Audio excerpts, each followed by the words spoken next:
Primera de Corintios 15:3 leíamos, dice, porque primeramente os he enseñado lo que asimismo recibí, que Cristo murió por nuestros pecados conforme a las Escrituras. Amén.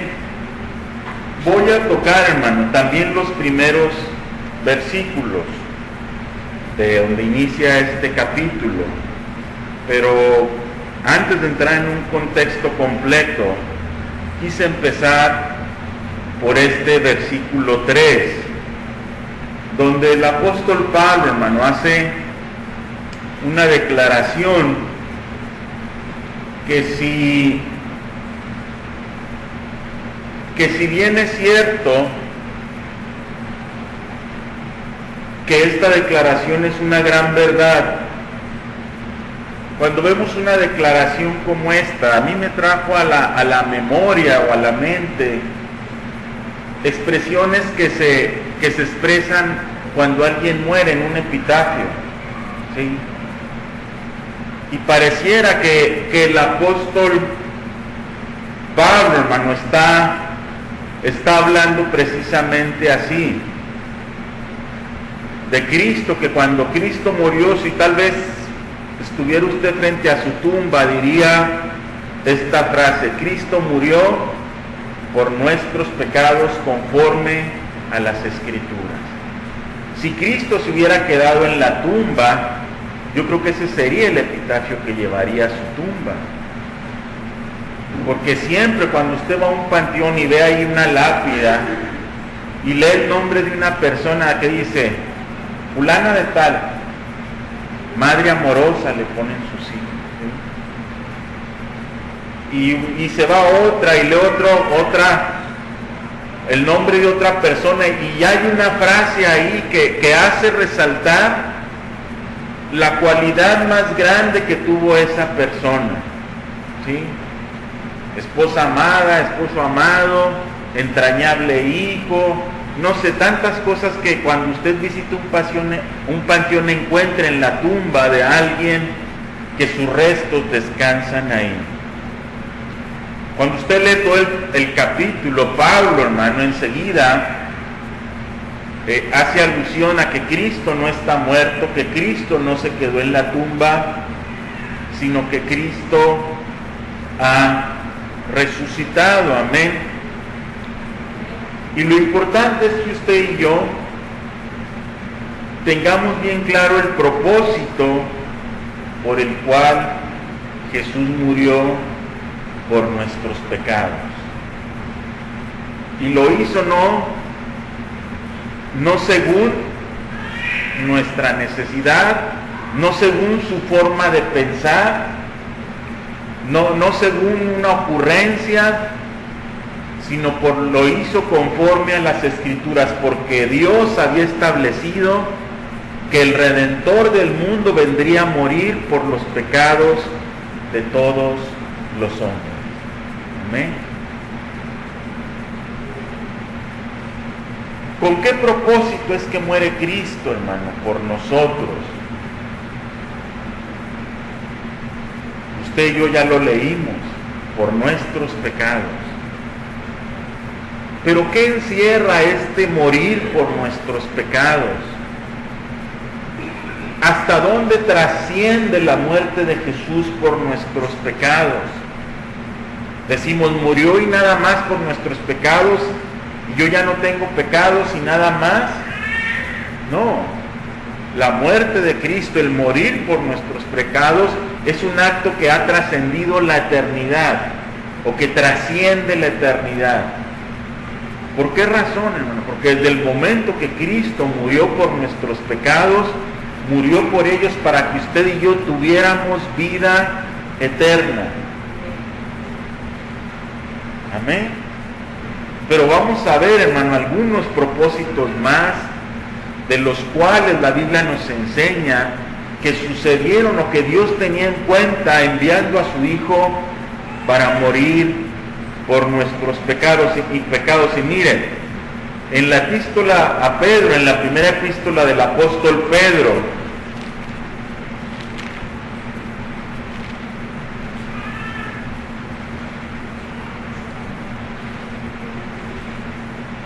dice el apóstol Pedro una declaración, pues si no es igual, pues el cambio está en las palabras. Dice ahí 1 Pedro 3:18, dice, porque Cristo también padeció una sola vez por los pecados. Y luego enseguida vemos que no es nada más por los pecados, que había un propósito más en el morir por los pecados. Y Pedro lo dice enseguida, y dice cómo enseguida: el justo por los injustos, para llevarnos a Dios, siendo a la verdad muerto en la carne, pero vivificado en espíritu. Amén. Entonces, miren, hermano, Cristo murió por nuestros pecados con el propósito de ¿qué? De llevarnos a Dios, con el propósito de que usted y yo tuviéramos una comunión con Dios. Para eso Cristo murió por nuestros pecados, para que usted y yo pudiéramos entrar en comunión con Dios. Y dice, el justo por los injustos, para llevarnos a Dios. Cristo, hermano, es el único medio, el único puente, el único mediador. Dice Pablo que hay un solo Dios y un único mediador entre Dios y los hombres, Jesucristo hombre. Entonces Cristo, hermano, al morir por nuestros pecados, también nos llevó al Padre, nos llevó a Dios. Cristo se convirtió en el único camino aceptable para el Padre, por el medio del cual el hombre podía acercarse a Él. Ya los sacrificios que el hombre ofrecía ya no eran aceptables. Las obras que el hombre pueda ofrecer no son aceptables delante de Dios, pero el precio de la sangre de su Hijo Jesús es el camino aceptable para Dios, por el cual usted y yo podemos ir a la presencia de Dios en el nombre del único y supremo mediador, que es Cristo Jesús el Señor. Amén. Entonces vemos, hermano, que Cristo vino a morir para que usted hoy tenga relación con el Padre, para que usted cuando ora al Padre le pueda decir: Abba Padre. Jesús cuando oraba al Padre le decía: Abba Padre, papito, papi, ¿sí? Entonces, por ese sacrificio usted hoy puede decir papi a Dios. Si no le dice el Señor, no se va a enojar Dios. Si no le dice Jehová el Todopoderoso, Dios no se va a enojar. Si usted le dice Abba Padre, si es que Dios lo ha recibido como un hijo y usted tiene entrada al Padre eterno. Por eso Jesús le decía la semana pasada, cuando enseñó a orar, los enseña diciendo: Padre nuestro que estás en los cielos. Entonces Jesús, hermano, murió por usted y por mí para acercarnos al Padre, para llevarnos al Padre celestial. Y miren, dice la Biblia, hermano, en el libro de Efesios, la epístola a los Efesios,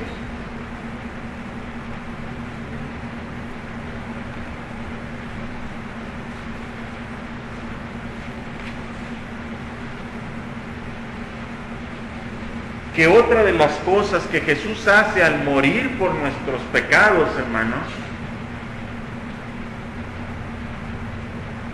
es que Él nos ha dado vida. Efesios 2.1, mire, vamos a leer ahí Efesios 2.1 y dice: y Él os dio vida a vosotros cuando estabais muertos en vuestros delitos y pecados. ¿Sí?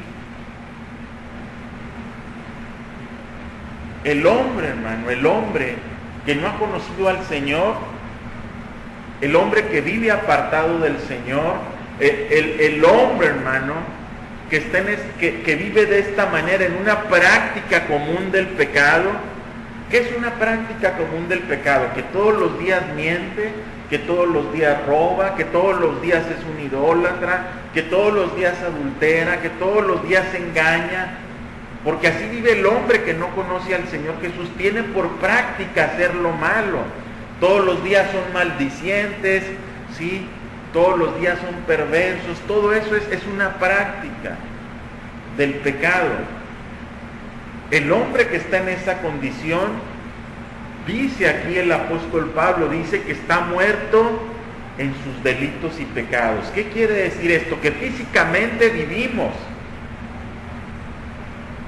Caminamos, andamos, comemos, reímos, amamos, odiamos, humanamente, emocionalmente, pero espiritualmente no podemos tener relación con Dios porque estamos muertos espiritualmente. ¿Y qué ocasionó esa muerte? Dice Pablo, que estábamos muertos en delitos y pecados. Y miren lo que dice enseguida: en los cuales anduvisteis en otro tiempo, siguiendo la corriente de este mundo, conforme al príncipe de la potestad del aire, el espíritu que ahora reina en los hijos de desobediencia. ¿Qué quiere decir esto? Que no nada más estábamos muertos espiritualmente, sino que vivíamos bajo la potestad del diablo. El diablo es esa persona que dice que es el príncipe de la potestad del aire. Entonces vivíamos bajo la ordenanza, bajo la voluntad de Él, sin voluntad propia, por causa del pecado. Entonces el hombre, hermano, que no conoce a Dios, está bajo la autoridad del diablo.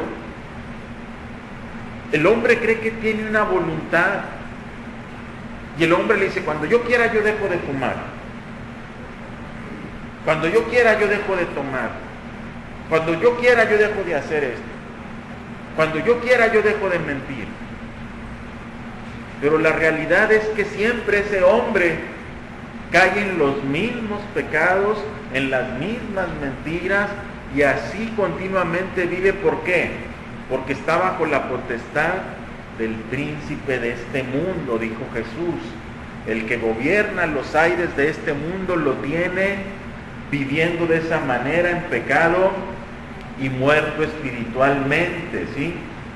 Y luego dice en el versículo 3, dice: entre los cuales también todos nosotros vivimos en otro tiempo en los deseos de la carne, haciendo la voluntad de la carne y de los pensamientos, y éramos por naturaleza hijos de ira, lo mismo que los demás. ¿Qué quiere decir esto? Que no nada más estábamos bajo el dominio de Satanás, sino también bajo el dominio de nuestra propia carne. Es otro agente que nos tiene dominados, ¿sí?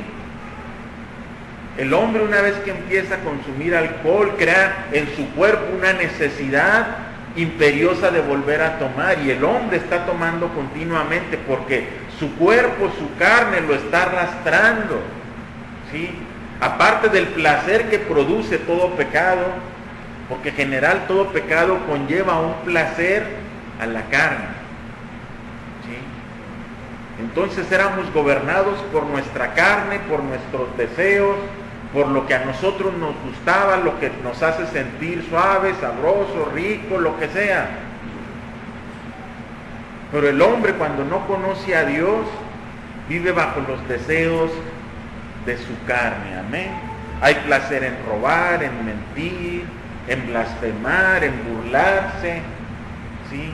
En todas ese tipo de cosas el hombre recibe un placer que gobierna su vida.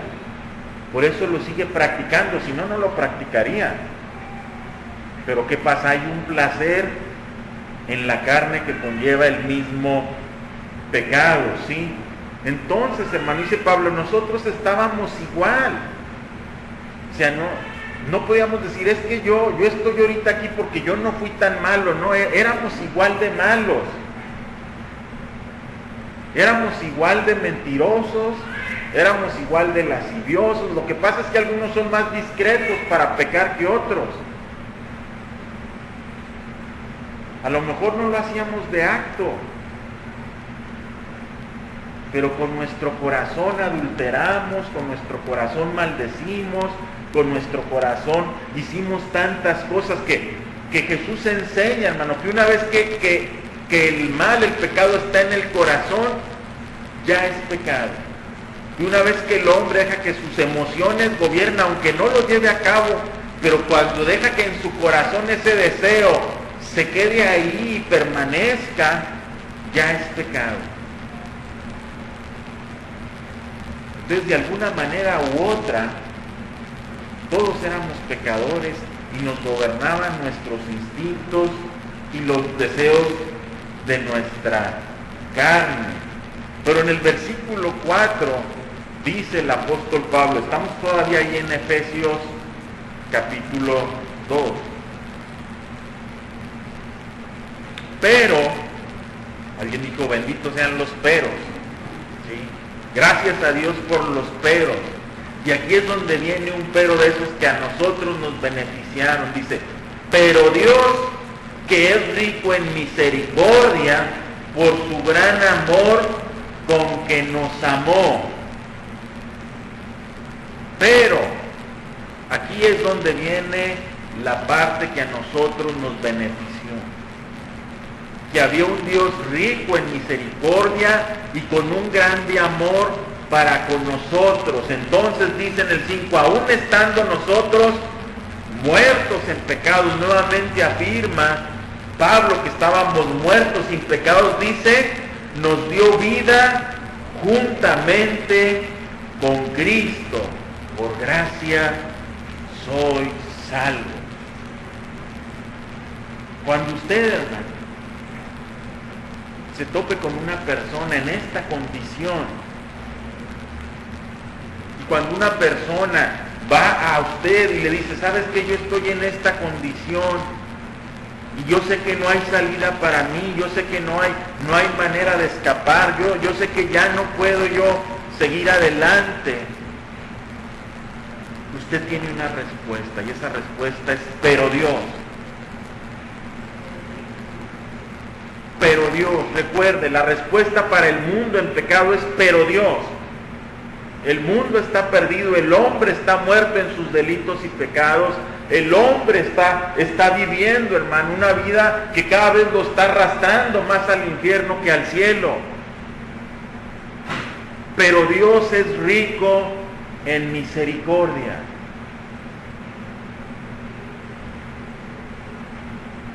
Si una de las riquezas,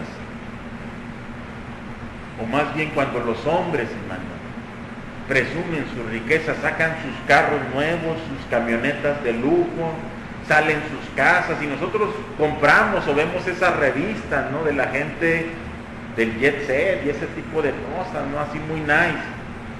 Nos muestran, sí, sus riquezas, fulano de tal, las vacaciones de la princesa fulana de tal, y andaban allá en aquellas playas que ni idea teníamos que existían y que nunca vamos a tener para pagarlas, ¿sí? Entonces el hombre, hermano, ¿qué hace? Presume sus riquezas, ¿no?, sus casas, ¿sí? Ya ve ahora lo que nos pasó aquí en México, que el día que presumió su casa la esposa del presidente, pues, ¿sí? Lo que pasó, bueno, nosotros, hermano, nosotros, si algo podemos presumir de Dios y que debiéramos de presumir siempre es que Dios es rico en misericordia.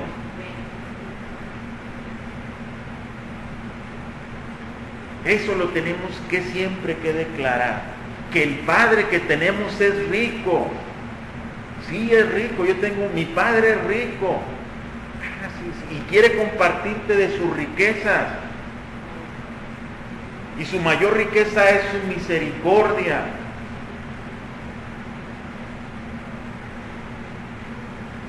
Y por consiguiente, su amor. Dios, que es rico en misericordia, por su gran amor con que nos amó. ¿Qué quiere decir esto? Que Cristo murió por nuestros pecados para que usted y yo pudiéramos alcanzar la riqueza de la misericordia de Dios. Que Cristo murió por nuestros pecados para que usted y yo pudiéramos ser amados con el amor que solamente Dios nos podía amar. Amén. Mire, dice el apóstol Pedro, regrésese a Primera de Pedro.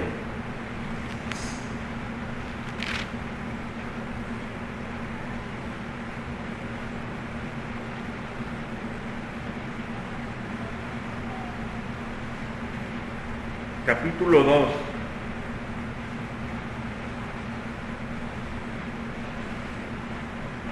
Y versículo 24, dice el apóstol Pedro, hablando de Jesucristo, y dice, quien llevó él mismo nuestros pecados en su cuerpo sobre el madero. ¿Qué quiere decir esto, hermano? Los que han venido los miércoles entienden, o me imagino que tienen que tener muy claro esta declaración del apóstol Pedro. Mire, lo voy a leer otra vez. Quien llevó él mismo nuestros pecados en su cuerpo sobre el madero. Cristo, hermano, cargó con nuestros pecados físicamente. ¿Comprende? Espiritualmente, la carga de nuestros pecados cayeron sobre su cuerpo. Toda nuestra culpabilidad, todos nuestros malos actos, todo acto de iniquidad que hemos hecho, literalmente cayó sobre su cuerpo. Y en su cuerpo pagó la pena el castigo por nuestros pecados. Por eso dice, ¿sí? Enseguida, llevó él mismo nuestros pecados en su cuerpo, dice, sobre el madero. Cuando Cristo estaba en el madero, estaba pagando en su carne por nuestros pecados. La crucifixión, los azotes, las bofetadas, las burlas, los escupitajos, las llagas, ¿sí? Los latigazos, todo lo estaba pagando Él por usted y por mí. Dicen, bueno, pues mucha gente ha muerto por otros. La única diferencia es que Él era el Hijo de Dios.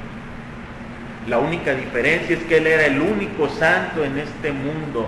La única diferencia es que Él era el único limpio en este mundo. La única diferencia es que Él era como una oveja inocente que ante sus trasquiladores se queda callada, no llora, no grita, sino que enmudece, dice Isaías.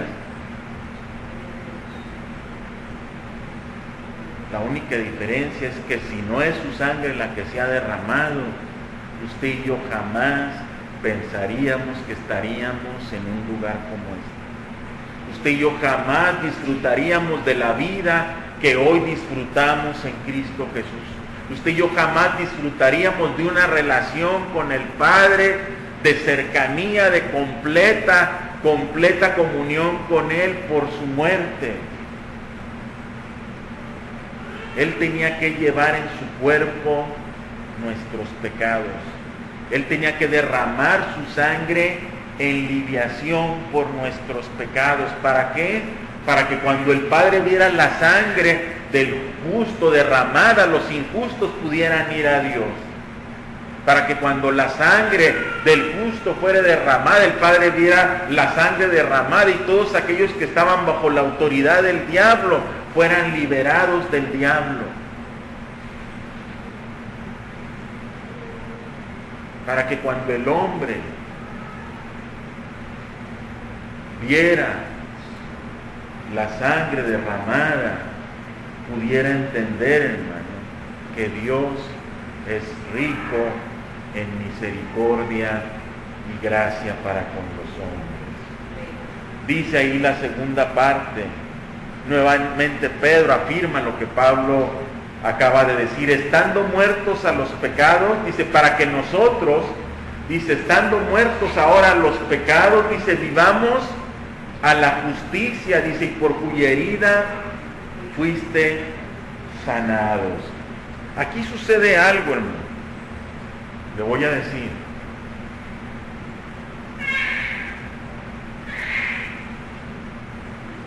Cuando Cristo muere por nosotros y resucita, mi hermano, todas las consecuencias del pecado son revertidas en el hombre. Mire, ¿qué quiere decir esto? Antes vivíamos muertos por causa del pecado. El pecado nos tenía muertos. Pero ahora Cristo nos dio vida, ¿pero para qué razón? Para que muramos al pecado. Mire, usted y yo, hermano, antes de conocer al Señor, no podíamos nosotros declararnos muertos al pecado. ¿Sabe por qué? Porque estábamos muertos. Ya el pecado nos tenía muerto. Entonces un muerto ni puede tomar una acción contra el pecado, y un muerto no puede declarar nada contra el pecado porque está muerto. Porque un muerto ya no tiene vida y no puede tomar ninguna actitud contra alguien que lo agrede. En este caso el pecado nos mató, dice la Biblia, que la muerte viene por causa del pecado. Entonces, como nosotros estábamos muertos en delitos y pecados, hermano, el pecado venía a nuestra vida y cada vez más nos destruía, cada vez más nos pisoteaba, cada vez nos humillaba más, pero nos tenía muertos. Entonces no podíamos hacer nada contra el pecado, más que someternos a su voluntad. Pero una vez que recibimos vida, una vez que el Señor nos resucita, nos da vida espiritual, dice el apóstol Pedro que nosotros, hermano, nosotros debemos de estar muertos ahora a los pecados. ¿Qué quiere decir? Que mientras antes el pecado me tenía muerto, ahora yo muero al pecado.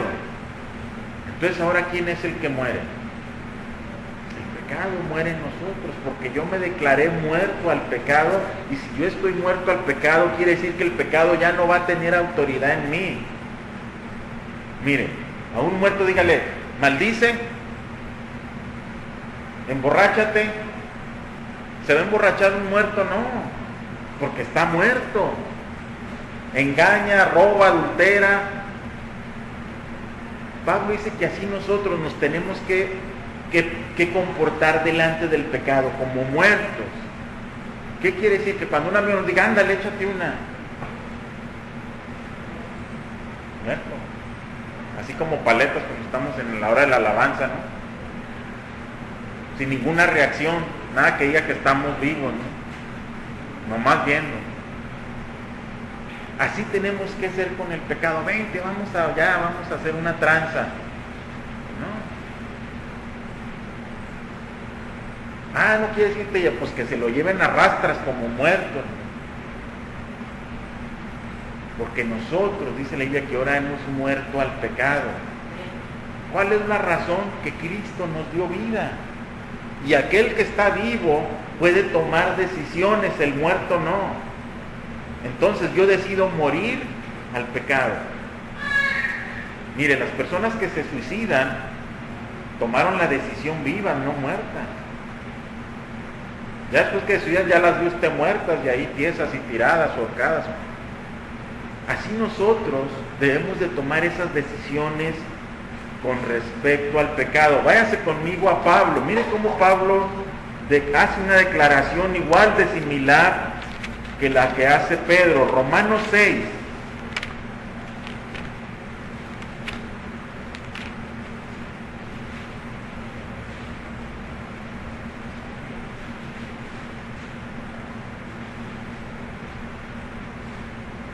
Dice Romanos 6:11, así también vosotros consideraos como muertos al pecado, pero vivos ¿para quién?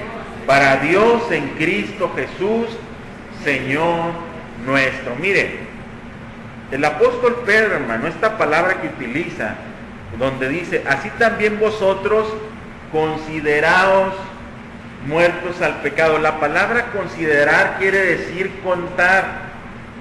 o tener por.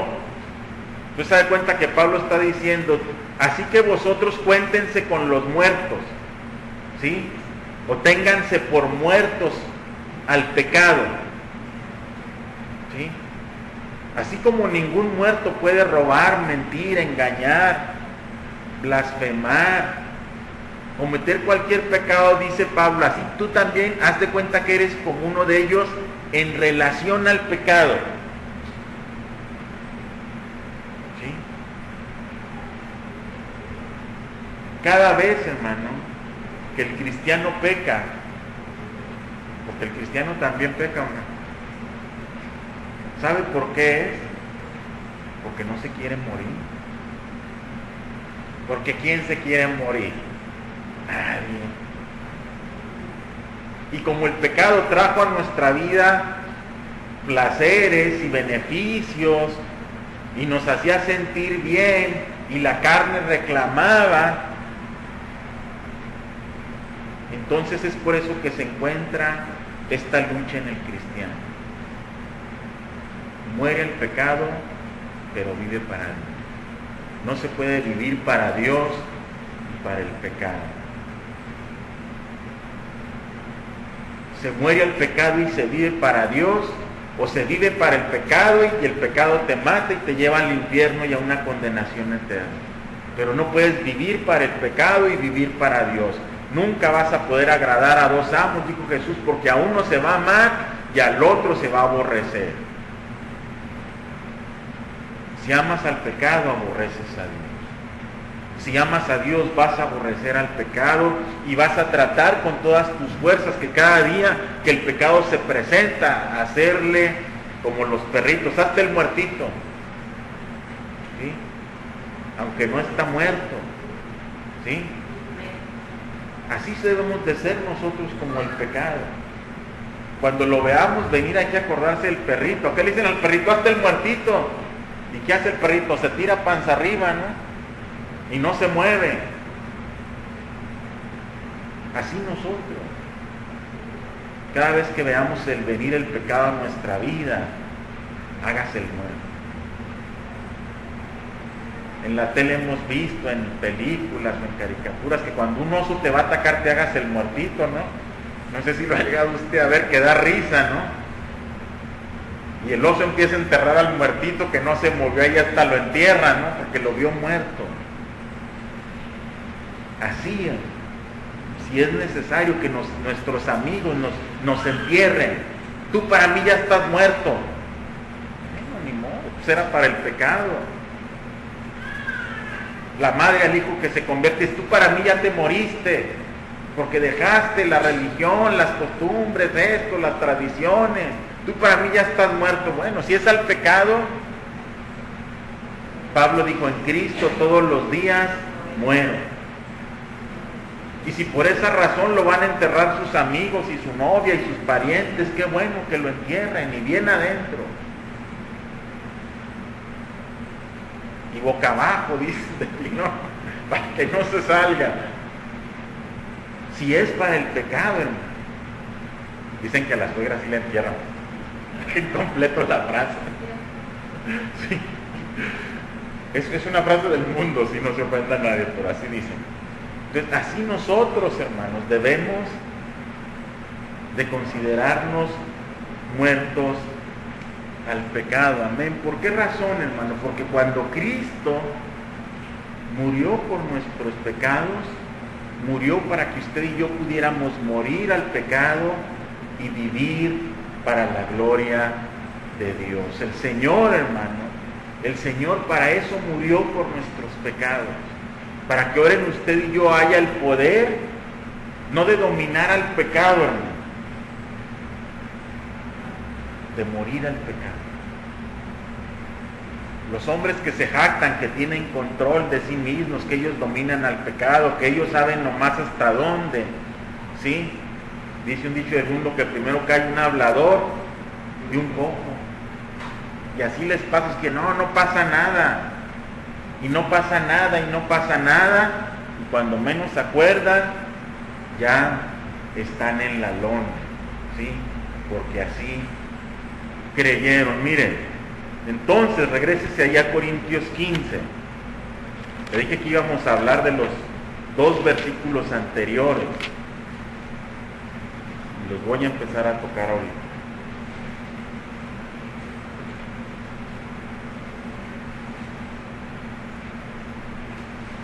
Fíjense bien cómo empieza el relato de Pablo. ¿Sí? Antes de hacer esta declaración de que Cristo murió por nuestros pecados, Pablo empieza en el versículo 1 diciéndoles: además os declaro,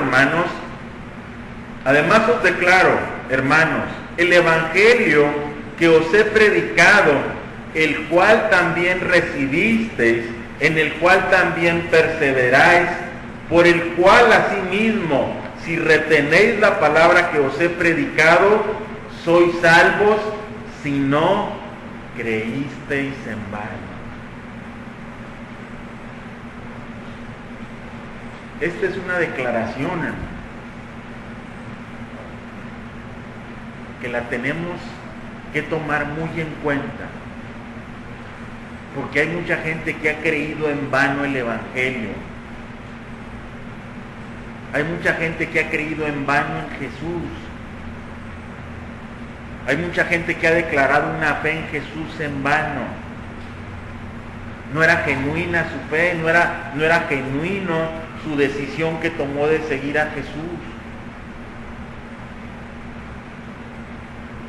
Y tenemos que tener cuidado de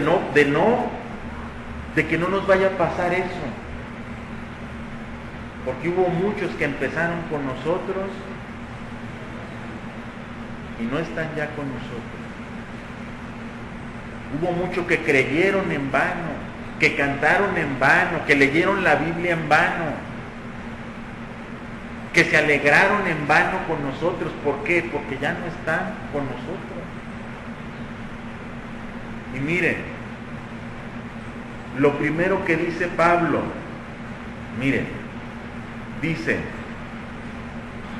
hablando del evangelio, dice en el versículo 1, el cual también recibisteis. Los corintios habían recibido el evangelio, pero ¿cómo se recibe el evangelio para que no nos pase esto? ¿Cómo debo de recibir yo la palabra de Dios para que no sea en vano?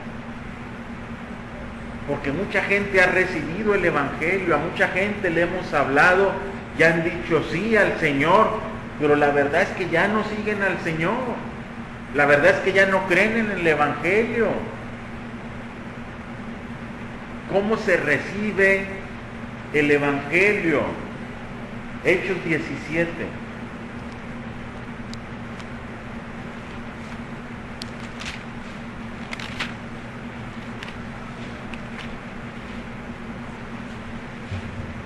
El apóstol Pablo y Silas están en Berea. Y miren lo que dice.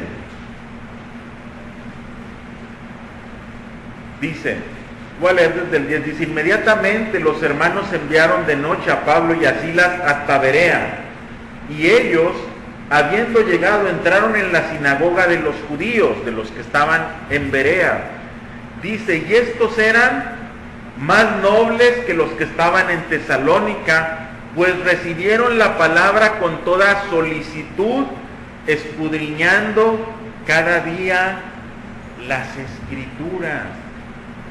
Mire, ¿cómo recibieron ellos la palabra? ¿Con qué? Con toda solicitud. La palabra solicitud, hermano, aquí significa buena voluntad y disposición. ¿Sí? ¿Qué quiere decir? Que el evangelio, el que lo recibe, lo tiene que recibir con buena voluntad y con disposición, con deseo. Cuando la gente, hermano, viene a escuchar la palabra de Dios y no trae esta actitud, una buena voluntad para la palabra y una decisión, yo quiero ir porque yo quiero escuchar lo que hoy Dios va a hablar a través de su palabra, y se dispone. ¿Qué quiere decir esto? Que se prepara. Los creyentes de Berea, dice ahí que ellos eran ¿qué? Más nobles, más abiertos, aceptaban más. tenían un corazón distinto cuando se proclamaba la palabra, tenían una mente abierta a la palabra. Por eso en ellos había una disposición y una buena voluntad para la palabra, la cual debe de haber en cada uno de nosotros. Amén. Y mire, dice, volviendo allá a Corintios,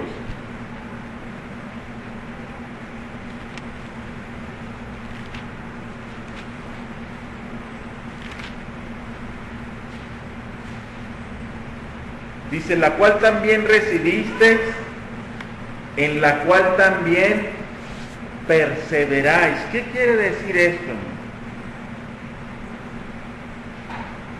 Que nosotros no solamente debemos de recibir la palabra, sino también perseverar en ella. Miren, vamos primero a Proverbios 2.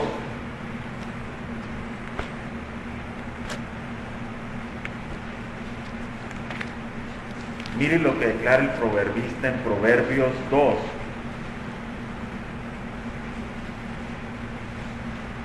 Versículo 1 en delante dice, hijo mío, si recibieres mis palabras y mis mandamientos guardares dentro de ti, haciendo estar atento tu oído a la sabiduría, si inclinares tu corazón a la prudencia. Mire lo que dice, hijo mío, si recibieres mis palabras, cuando Dios está diciendo esto, cuando la Escritura está haciendo una invitación, una exhortación, si recibes mis palabras, ¿cómo? Con disposición. ¿Cómo? Con un deseo de recibir, de querer conocer. Así es como se debe de recibir la palabra. Si la recibes así, sí, dice, y si mis mandamientos guardares, si estuviera atento tu oído a la sabiduría, si inclinares tu corazón a la prudencia, dice el versículo 5, entonces entenderás el temor de Jehová, hallarás el conocimiento de Dios. Eso es lo que la palabra de Dios nos dice y nos enseña. Si eres atento a la palabra, si la recibes con buena voluntad, si estás dispuesto a recibir la palabra, entonces Dios se va a encargar de bendecirte por medio de su palabra. En 1 Tesalonicenses, el apóstol Pablo le dice a los tesalonicenses en el capítulo 2 y versículo 13,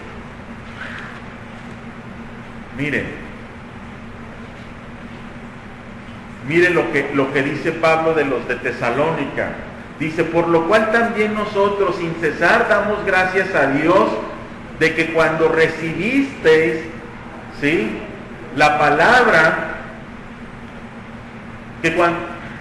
damos gracias a Dios de que cuando recibisteis la palabra de Dios que oíste de nosotros, la recibiste no como palabra de hombre, sino según es en verdad la palabra de Dios, la cual actúa en vosotros los creyentes. Mire, el apóstol Pablo marca algo aquí, que cuando palabra se recibe de esta manera, creyendo que es la palabra de Dios, y cuando la palabra de Dios se recibe con buena voluntad y disposición, la palabra actúa. ¿Sí? Fíjense cómo termina el versículo 13, la cual actúa en vosotros los creyentes. Dios quiere que su palabra actúe, que su palabra trabaje en nosotros, que su palabra traiga un efecto en nuestra vida, pues. Pero yo tengo que estar dispuesto a recibir la palabra, yo tengo que tener buena voluntad para recibir la palabra. Amén. Luego le dice Pablo ahí a los Corintios, ahora sí, dice que recibiste, en la cual también perseveráis. ¿Qué quiere decir esto? Que no nada más es decir, bueno, sí quiero, estoy dispuesto, vengo y me siento y escucho, tomo la Biblia y la leo. pero luego se me olvida y me voy y hago otras cosas. Y luego digo, otra vez voy a leer la palabra, no, deja por un ratito a la expo. Hay que recibirla, pero también hay que perseverar en la palabra. ¿Qué quiere decir esta palabra perseverar? Estar de pie, estar firme en la palabra de Dios. Amén. Nosotros, hermano, tenemos que ser personas que están firmes, que están de pie, que perseveran en el conocimiento de la palabra de Dios. Si nosotros no perseveramos, la palabra nunca va a actuar en la vida de las personas o en nuestra propia vida. Si nosotros no somos perseverantes en escuchar la palabra, en que la palabra trabaje en nosotros, créanme que nunca vamos a cambiar. Siempre vamos a ser la misma clase de personas, la misma clase de creyentes mediocres, siempre a medias, un pie en el mundo, un pie en la iglesia, un ratito leo, 2 horas de juego, 3 horas de distracción. Si no somos perseverantes, si no retenemos la palabra, hermano, siempre vamos a ser fluctuantes, arrastrados de un lado a otro, hoy sí, mañana no, 2 días sí, 5 no, porque no retenemos la palabra de Dios. Tenemos que recibirla, tenemos que perseverar, y dice que tenemos que retener. Versículo 2 dice, por el cual asimismo, si retenéis la palabra que os he predicado, sois salvos, si no creísteis en vano.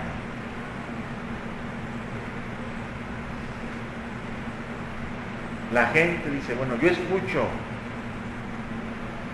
Sí escucha, sí la recibe, pero no con toda solicitud. Sí la recibe, pero no con buena voluntad y menos con disposición. Porque cuando algo se hace con disposición es con el deseo de que eso que recibiste, hacerlo. Oí que la Biblia dice, da un mandato, pero no tengo disposición para hacerlo, no la recibí. La palabra se recibe con disposición. Nosotros, hermano, debemos de perseverar en la palabra que hemos recibido. Tenemos que mantenernos de pie, firmes en la palabra. Eso es perseverar. Y por último, hermano, la tenemos que retener. ¿Qué quiere decir? Sujetar firmemente, asirse fuertemente de la palabra. Entonces, la vida cristiana no es nomás creer. La vida cristiana no es nomás declarar. Qué triste es escuchar a gente, hermano, que hace declaraciones, pero que es gente que no ha retenido la palabra en su vida, que declara, pero la declaración no ejerce, ¿sí?, ninguna acción, porque la palabra no puede actuar en aquellos que no la han retenido. La palabra actúa en aquellos que retienen la palabra, en aquellos que la sujetan firmemente. La gente se la vive haciendo declaraciones y viviendo una misma vida,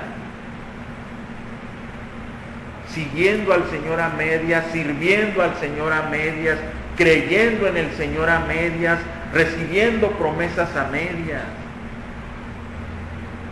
porque no han sido retenedores de la palabra. Creo que Pablo le dice a Timoteo que sea retenedor de la palabra, fiel.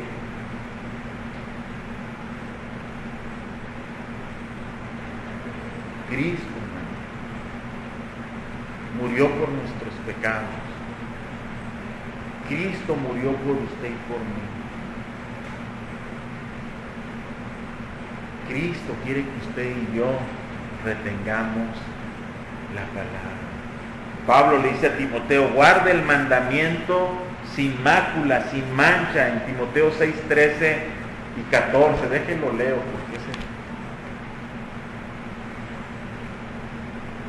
le dice Pablo a Timoteo, 1 Timoteo 6, 13 y 14, le dice, te mando, fíjese bien, le está dando un mandamiento, ¿Qué quiere decir esto? Que un mandamiento no es una opción. No le está diciendo si quieres, si te parece bien, si tienes ganas, si andas de humor, no. Le está dando un mandamiento, te mando delante de Dios que da vida a todas las cosas y de Jesucristo que dio testimonio de la buena posesión, de la buena profesión delante de Poncio Pilato. Te mando que guardes el mandamiento sin mácula ni reprensión hasta la aparición de nuestro Señor Jesucristo.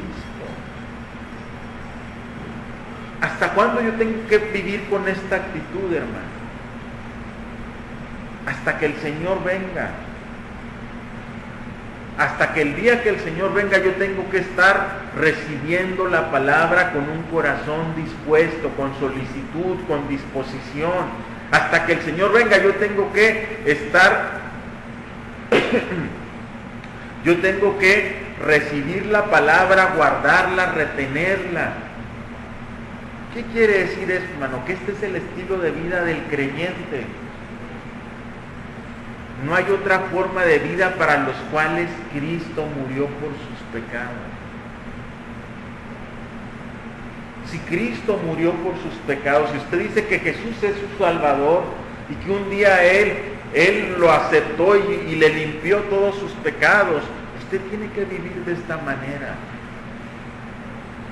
creyendo firmemente el Evangelio, reteniendo la palabra, obedeciendo la palabra. Guardar sin mancha el mandamiento que hemos recibido. Porque cuando pecamos, hermano, el mandamiento es manchado. No nomás nuestra vida. Pablo le dice, guarda sin mácula, sin mancha, ¿sí? El mandamiento.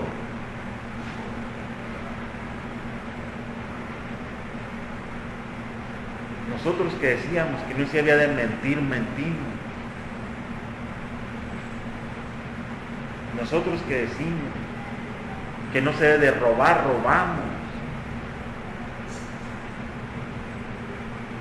A Dios y a los hombres, ¿qué es lo peor? Nosotros que decimos y declaramos fidelidad a Dios, somos infieles con el Señor.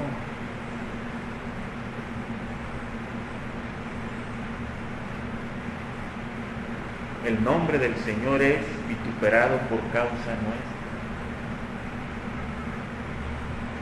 El mandamiento es manchado por causa de nosotros.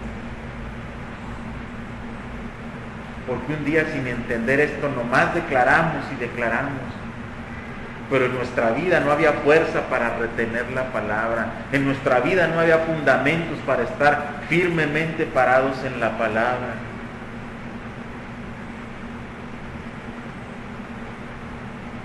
Que Dios nos ayude.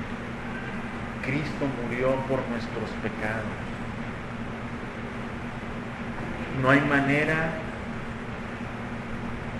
de en alguna forma podamos agradecerle a Dios eso. No hay manera de compensar esa obra.